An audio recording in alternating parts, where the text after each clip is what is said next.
Hey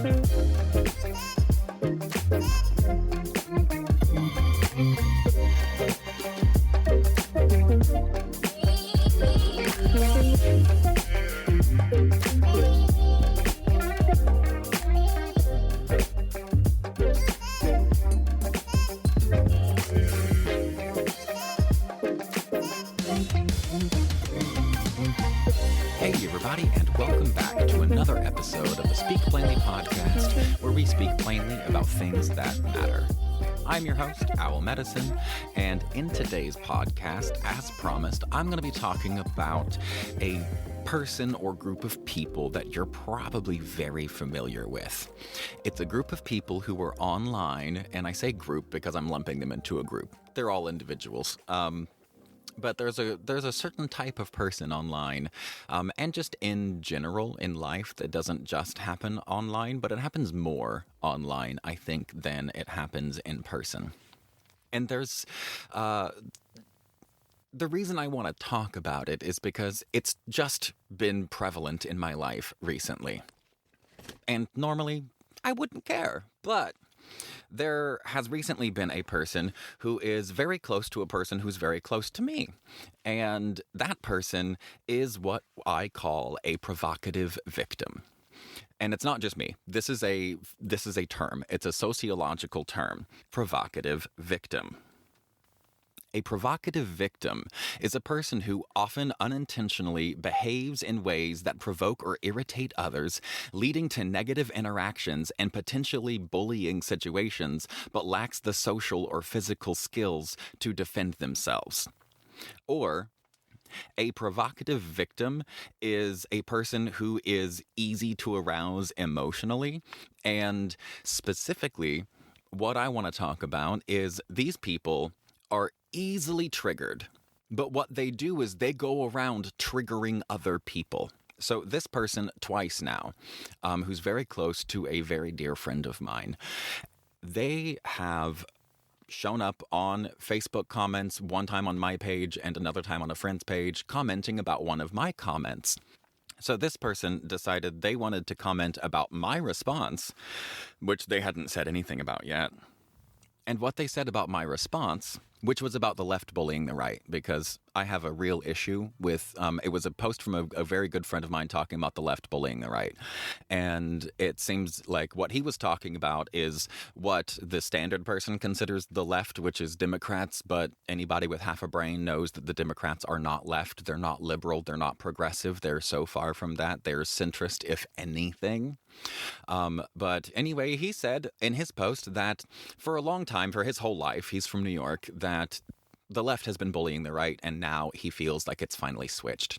And coming from the Midwest and coming from a high school that literally had a child beat to death 4 years after I graduated high school, in my junior high that I attended, a kid was beat to death for being gay.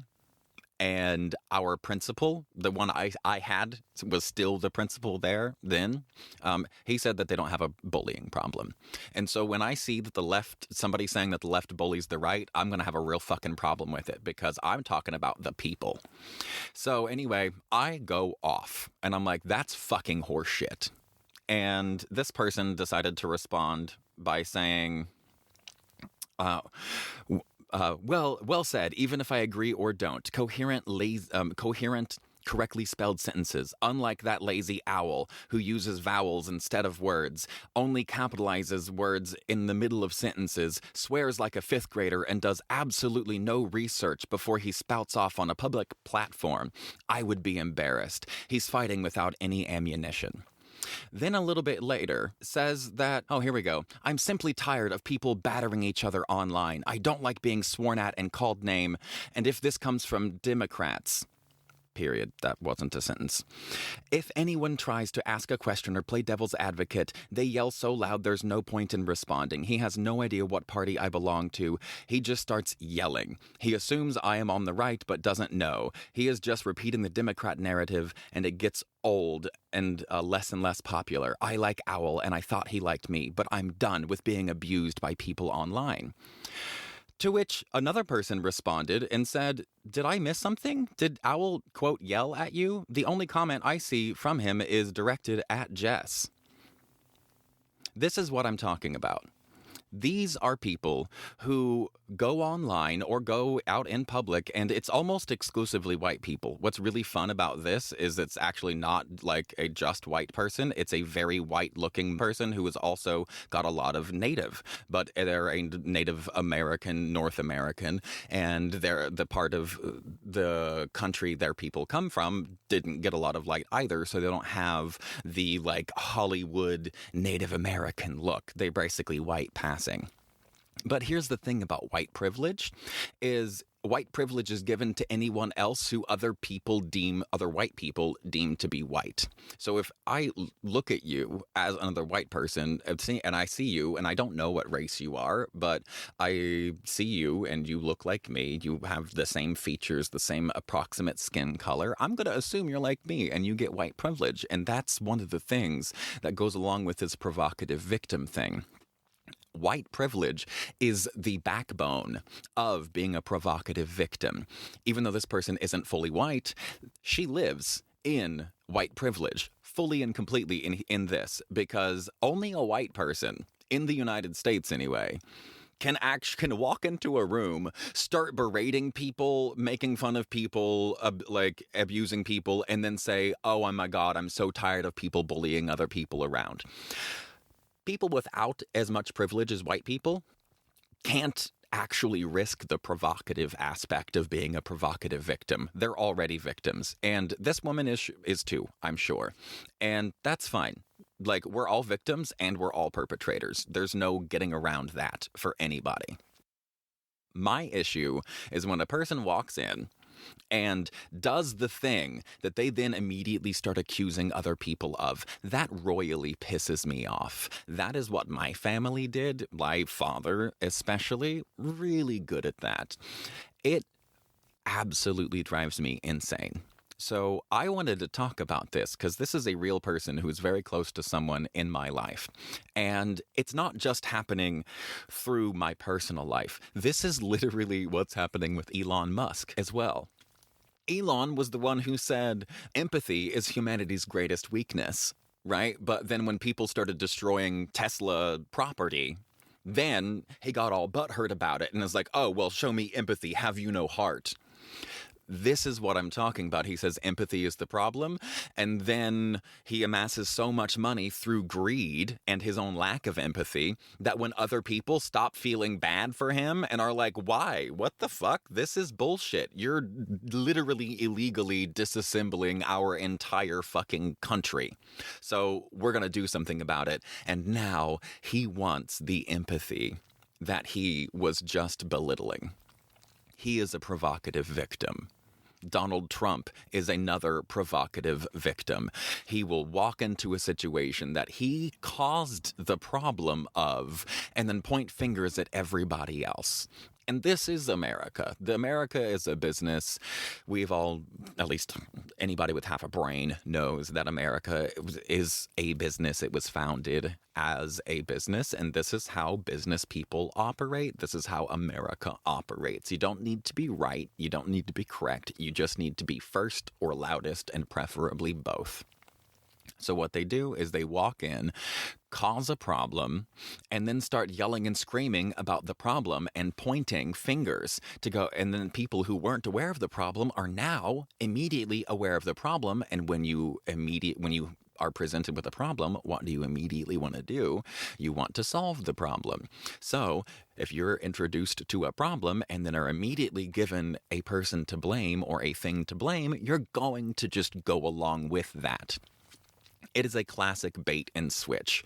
This person I'm talking about that I had this interaction with online, and this is twice now that it's happened, where she came at me, called me names, was being ridiculous, but I wanted to be way ruder than I was. I really wanted to be hella rude back.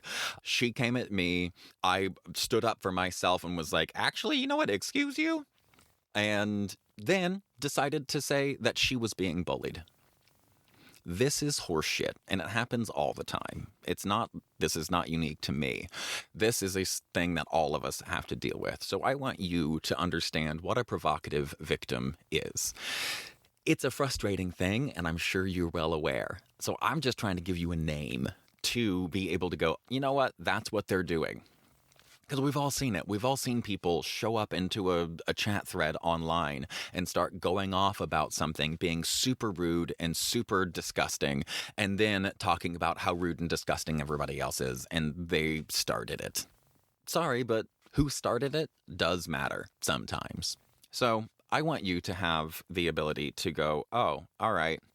You see somebody walking into a situation and making it far worse and being aggressive. And then when people stand up for themselves, they then claim to be the victim. This is also white privilege. Like you stir the pot to get whatever it is that you want out of it. You get to say whatever you want, and you think that you're right. You think whatever you do is fine. So you show up and you stir the pot. And when you go and stir the pot, and then other people go, oh, hell no, I don't think so. You go, excuse you? What? You're so rude. This is so bad. That's a provocative victim. This is white privilege in action, because what's happening is this person is so blind to their own shit. Like, she's clearly blind to exactly what happened, because I saw it, this other guy saw it, it's very clear, it's literally in black and white right there on Facebook. And yet she was complaining about people bullying people online, which is exactly what she did. So I commented and said, actually, no, you're being a provocative victim. And if you want to, you should probably check out my podcast on it, because I'm going to do one very soon on being a provocative victim. So I wanted to get into the psychology a little bit of this, because this is not a bad person. This person is one of the most creative people I've ever met. She is a powerhouse at making anything. Like, nothing stops her. If she wants to set her mind, if she sets her mind to making a thing and doing a thing, she's going to do it. Now, she's not going to do it for you. She's not going to do it for, like, any reason other than she wants to, which, cool. Like, have your boundaries. Fuck yeah. Like, whatevs. She is a fantastically creative individual. And that's why all of this is complex and nuanced, is because I can't just throw this person to the trash, because she's very close to one of the people who are very close to me. I'm not going to not be around this person. That's what makes this so difficult. And that's why I wanted to do a podcast on it, is I'm going to have to deal with this person. I don't like her. I didn't like her the day I met her. The day I met her, she didn't know who I was. I hadn't gotten close with this other person yet. And so when I met her, I was actually at an open mic night, and there was this lady who was walking up in the middle of a singer-songwriter set and standing up, blocking the view of a bunch of other people, and loudly talking through the entire set. Now, this was back at the Sit and Bowl open mic night, which I used to go to all the time. It changed my life. I'm so thankful for that open mic night.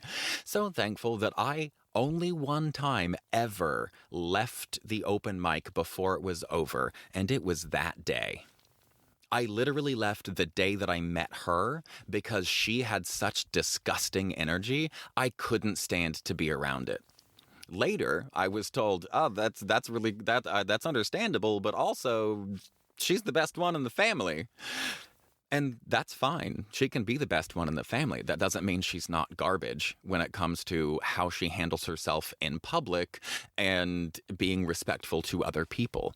And this is where I think she is blind. And I think a lot of these people are blind. I don't think they're aware of how nasty they are. I think whoever raised her was so vicious and so cutting and so nasty to her that her softened version of that today is as good as it gets in her mind. She's not being a bully, because at least she's not as bad as her mom or her dad or caregiver or whatever. And of course, this is a trauma podcast. I'm a trauma person. I'm a trauma author. That's the way my mind always goes. I'm always looking for what is that compassionate narrative, because I have to deal with this person. I don't actually want to spend any time with her, but I do want the time that I spend with her to be positive, to be fine. And I'm only going to be able to do that once I clearly understand our relationship and I clearly understand her. And so for me, what that means is I need to be able to understand what that behavior is that triggers me and pisses me off. And it's that provocative victim thing. And that same psychology I was talking about, the being unaware, I think also is exactly the psychology that led to her rudely talking through a singer-songwriter set, a person who was doing a song that they had just written for the first time, and she wouldn't shut up. She was standing directly in front of the stage, as close to the stage as you could be and not be on the stage, was standing there blocking the view, talking about something from her day. Right? That's the lack of awareness. That's the level of lack of awareness that she has in physical meat space. Now, when you move physical meat space, the level of presence and awareness that you have there, and you move to online, it's even less. I feel like we bring even less presentness, even less mindfulness to our interactions online. They're brief, they're short, they're quippy. We know by now the way the algorithms and social media and all of that has changed a lot of our psychology and conditioning, the way that we think and process stuff and communicate. So if she's that way in person, she's going to be even worse online, right? And she is garbage online, at least in these two situations with me. She was gross, to the point where I was like, I'm just going to block her. And I actually messaged my friend and was like, I'm about to block so-and-so, for real, because she came in, started attacking me, said I curse like a fifth grader, which is funny because I curse like a veteran, because I am one. And that I don't do any research, which is really hilarious considering what I do between research for the podcast and for the book and for all the articles that I write and for decolonized healthcare and for all of the stuff that I do. I do more research than the average person. Let's just leave it at that. So when she says he clearly does no research before he posts online, and I would be ashamed if I were him. Yeah, that's fine. You can say that. You can say that you'd be ashamed if you were me, but you're not me. And I don't have to worry about what I misspelling things online. That's because I know that I am well-spoken. I've written 2 best-selling books and clearly know how to use grammar when I want to. I don't think that writing a novel and having perfect grammar makes you any kind of smarter than anybody else. In fact, if you have to reduce your arguments to ridiculing a person saying that they do no research and that they curse like a fifth grader and you'd be ashamed and all of that, and you don't actually say anything about what I said or give me proof that the left has bullied the right, because until you give me a Matthew Shepard, which, if you don't remember Matthew Shepard, when I was in school, Matthew Shepard was beaten and then drugged behind a pickup truck to death by a group of straight kids because he was gay. So until you give me examples of the left doing that to the right, and I mean a couple 100,000, then you don't get to say that the left bullies the right. You don't. I get that politically. And one of the arguments online there was abortion, and the counterpoint was COVID, and being well, the left wants women to have control of their own bodies. And the counterpoint was, yeah, but the left also pushed that mandatory vaccines for everyone. And yeah, but there's a difference there. The difference is that you're not getting a COVID vaccine. Unless you just don't believe that COVID is real at all, you not getting a COVID vaccine can dramatically affect every single living other person on the entire goddamn planet. versus you choosing to get an abortion affects no one but you and that baby. So that's not the same. Jess, if you're listening to this, and I hope that you will, that's not the same. That's not a valid argument. But I've decided that I'm going to start doing episodes like this, where when I have something to say that's political, I'm actually just going to make a long form version of it. That way I can get all of the nuance out, and you have to hear the whole thing, or you can just not if you want and just shut it down whenever, but you at least get the chance to actually hear the entire philosophy altogether instead of in bits and pieces on the internet, because I wound up just arguing, well, with this woman and other people way too much, wasting my time because they don't actually care. And I'm trying to get good information out there into the world. I'm trying to get useful stuff like the term provocative victim. So if you have a person like this in your life, one, I would be interested to know, is this person white? Send it in the comments. If you have a person like this who plays the provocative victim in your life, let me know if they're white. Also, let me know if they had a narcissistic parent or some piece of that in their early life and developmental stages, because I think this person did. I think she's a bit of a narcissist, just from and not the clinical version, but the subclinical version, like my father was. I think she's a bit of a narcissist, but we'll see. I would like to hear from you if you think your provocative victim, it has touches of narcissism. And remember, these things are inherited. So when I'm like, oh, I think they're a narcissist, like, okay, I've been meaning to do a whole podcast on this, but I'll give you a brief synopsis. I have a whole philosophy on generational narcissism coming out of World War II, especially because, like, the men came back, everything was different. The Industrial Revolution, it was like full swing. Women had to go to work and then had to stop going to work, and everything was completely different. The way the world functioned was so far removed from the way that it had functioned 10 years before. And the government wasn't helping these people. The government wasn't helping these vets. They went from a context of being a high schooler to a context of being deeply at war and murdering people, like, live in person, unlike a lot of our modern ones, which happen through, basically video games, because people are doing drone kills and airstrikes and that sort of stuff. Back in the day, these guys were having to do this in person and, like, watching the light leave another human being's eyes. So that deeply fucks with you. And when you get back and you don't know how to function, one thing that narcissism is good at is saying, this is the way we do things, period. And it gives a framework. It provides a framework. So I don't see narcissism as an exclusively terrible thing. I see that it happens quite a bit.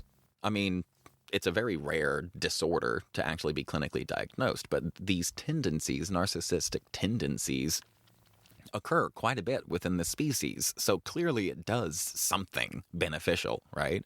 So I want to say what it does that I think is beneficial, and what I think that it does that's beneficial is provide a framework. It provides a framework for, this is the way that we do things.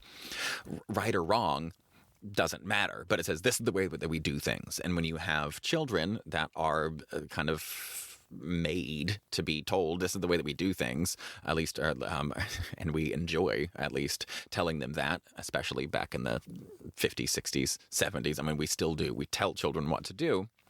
And children do need frameworks. They need regularity. They need frameworks. They need, like, a way to understand how the world works, and narcissism provides that. So don't let my use of the word narcissism think that means I think this person or anybody with any narcissistic traits is just atrocious or terrible or whatever, because that's not the case. I do think this person has a few narcissistic traits, and I think they were probably inherited from their parents and the way that they were raised. And, like, it is what it is.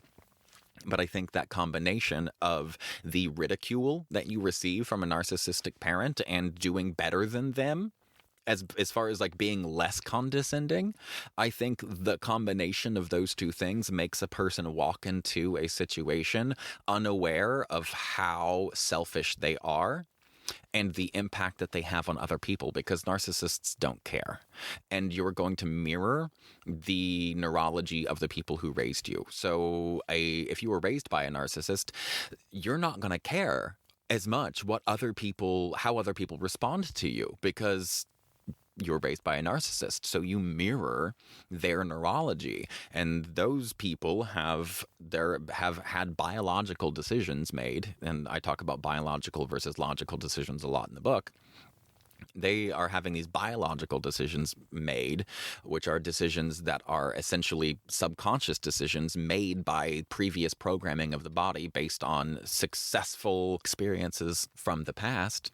So if you're raised by a narcissist and you see that narcissist going through life and doing things and being able to have really good boundaries, because that's one thing narcissists are great at, is they have really good boundaries and say, no, this is the way things are, this is what I expect, and blah, blah, blah. You're going to see that and be like, oh, okay, cool. And it's not even a conscious thing. You are going to be unbothered by the opinions of people that you don't actively care about. Which sounds like a great thing, and it is to a degree, right? But when you walk into a room of strangers and people are singing a song and you can't be bothered to even look at yourself and see what's going on and what you're doing in a room, and that you're physically blocking a person visually who's performing, and you're speaking over their singer-songwriter set, I think that shows some of that narcissistic conditioning. Again, not unilaterally bad, but I call it as I fucking see it. So that's what I see. I see narcissism in it, and that's what I'm going to call it. Again, subclinical.